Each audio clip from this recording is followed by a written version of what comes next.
हाय लोगोफोर नोंथांमोनखौ आंनि इउटुब चेनेलाव बरायहरनाय जाबाय।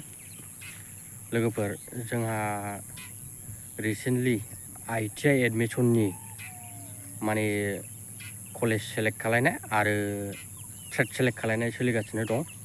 दिनै 18 तारिख गाबोन 19 तारिखआव लास्ट डेट। नोंथांमोनहा सोर बबे ट्रेडआव चुज खालायखो नोंथांमोनहा मिथिगौ। दा नोंथांमोनहा बेखौ मोजाङै नायनानै चुज खालायनाया मोजां। बबेबा कर्सआ 1 इयार, बबेबा कर्सआ 2 इयार्सनि दङ। नोंथांमोनहा बबेखौ लानो गोसो चुज खालायनो हागोन। ओमफ्राय कलेजआबो नोंथांमोनहा बबेखौ लानो गोसो चुज खालायनो हागोन। जोंनि क'क्राझार डिस्ट्रिक्टआव गभर्नमेन्ट कलेजआ मोनब्रैसो दङ। जेरै गसाइगाव बालामगुरि, बिनिफ्राय सालाखाथि, काजिगाव आरो मोनसेया खुमगुरि। बे मोनब्रै दङ।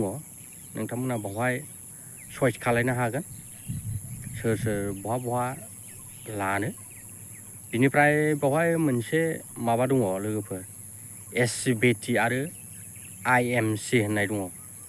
दा बे जिनिसा मा जिनिस बेखौ आङो नेक्स्ट भिडिअआव नोंथांमोननो फोरमायहरगोन। जायखिया डिफारेन्सआ बेल'नो, IMCआव एडमिसन फिसआ बारा जायो आरोखि।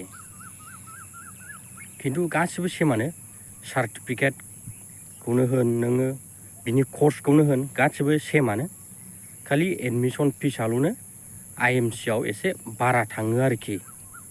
नोंथांमोनहा बेखायनो एडमिसनखौ एसे बासायनो सानदोंबा SCBTआव होदो। बबेबा कर्सआ SCBTआव गैया आरो बबेबाया IMCआव दङ आरोखि। माने SCBTआव गैया, IMCआव दङ आरोखि बबेबा। दा बेखौ नोंथांमोनहा मोजाङै सेलेक्ट खालायबानो जाबाय आरोखि। दा बेखिनियावनोसै लोगोफोर।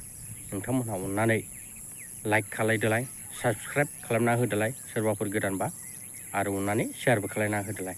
एसेनोसै, गोजोन्थों।